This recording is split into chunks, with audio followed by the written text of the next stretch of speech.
Have you ever prayed for something so badly that your heart ached for it? Maybe it was financial ease or the blessing of a child.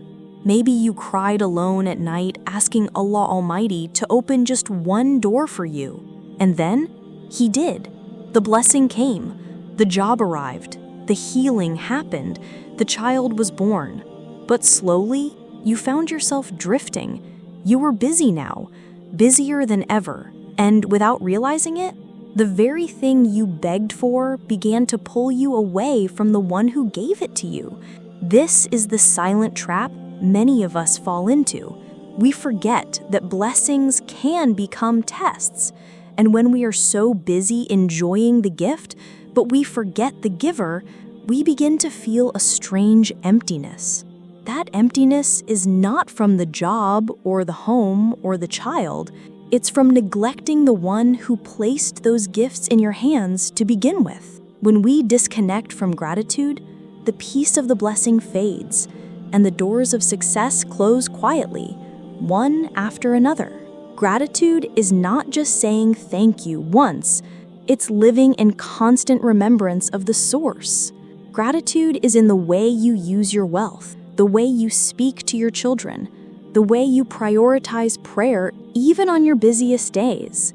A blessing that does not lead you closer to Allah Almighty is not a blessing, it's a distraction. The problem is not the money or the family or the good life. The problem is when your heart begins to feel full without Allah Almighty in it.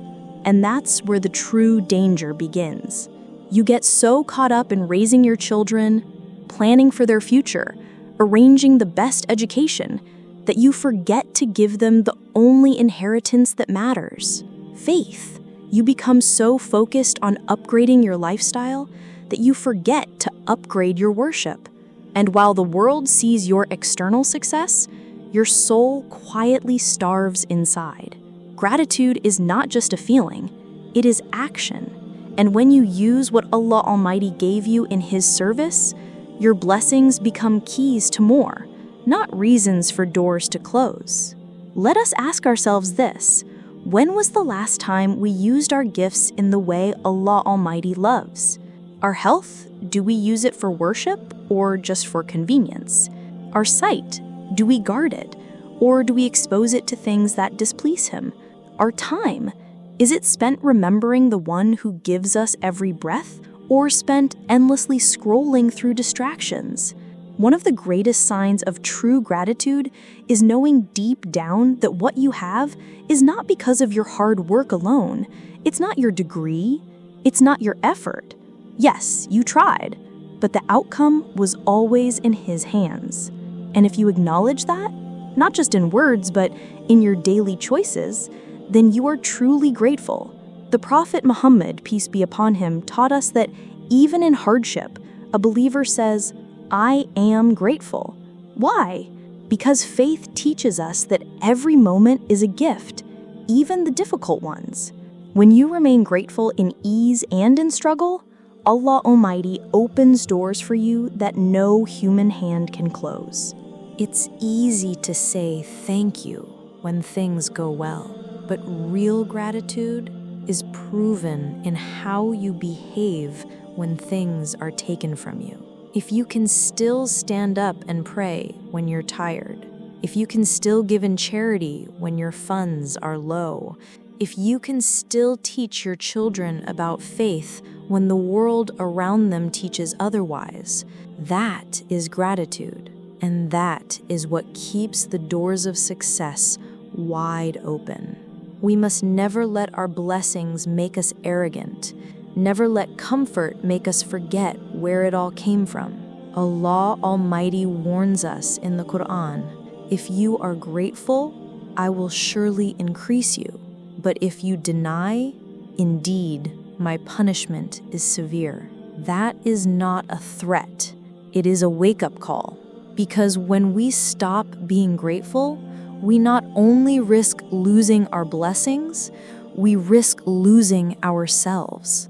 Let us be people who constantly remember, people who love the giver more than the gift. And when we do that, the success we seek in this world and the next will begin to flow effortlessly.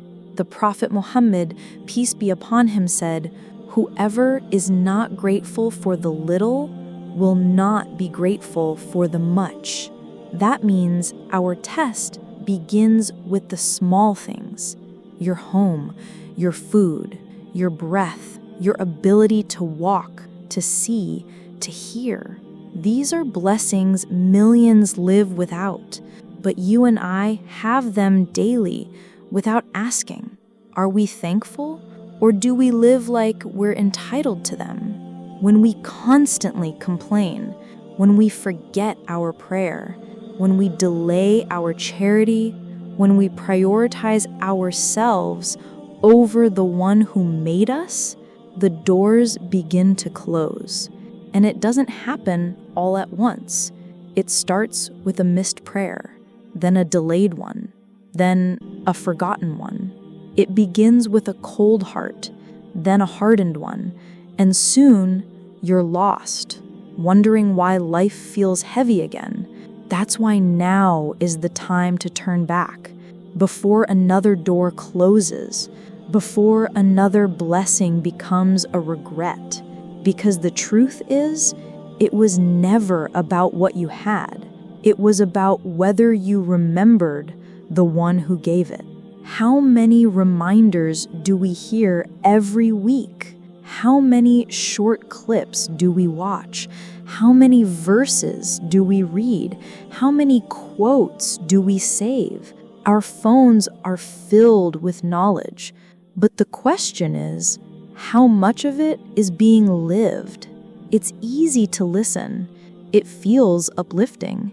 But if that knowledge doesn't lead to change, it becomes a burden rather than a light. Have you ever felt that your heart is full of information, but still feels far from Allah Almighty? That may be because knowledge without action has piled up inside you. The Prophet Muhammad, peace be upon him, did not just deliver sermons. He lived what he preached. If we want the doors of real success to open, we must ask ourselves, am I living what I know? Or am I just collecting words that I never intend to implement? One of the biggest traps is thinking that listening alone is enough, that attending lectures, saving videos, or quoting scholars makes us better. But knowledge is a responsibility. The more we learn, the more accountable we become. When we hear a reminder about prayer, but don't actually stand up and pray, we have not implemented that knowledge. Fix our own. That knowledge becomes a witness against us. When we learn about kindness, but continue to hurt others, that knowledge becomes a test. Allah Almighty warns us in the Quran, "Why do you say what you do not do?" This verse is not for scholars alone. It is for all of us. If our mouths say one thing, but our lives show another, we are not just failing to act, we are failing to be sincere. And that sincerity is what keeps the doors of mercy and growth open. Imagine a doctor who spends 10 years studying medicine but never treats a single patient. He wears the title, holds the certificate, but helps no one. Would you ever trust him? In the same way, what is the value of our Islamic knowledge if it does not show in our speech, our behavior, or our choices? Sometimes we even fall into a deeper trap.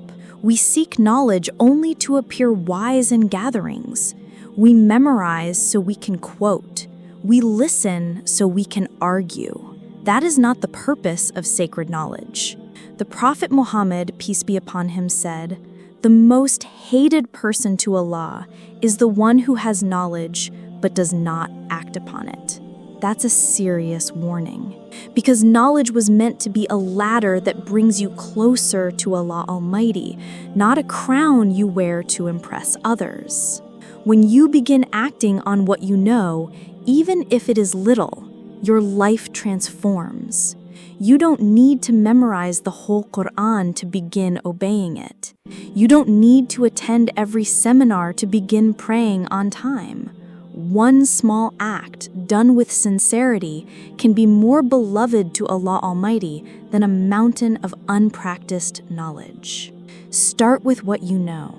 If you know that lying is wrong, then be truthful today. If you know that missing prayer distances you from your Creator, then stand up and reconnect now. Do not wait for perfection before beginning action. The journey begins with one step. And when you take that step sincerely, Allah Almighty makes the next one easier. But if you keep waiting, keep delaying, then even the light you once had will fade, and the doors will begin to close.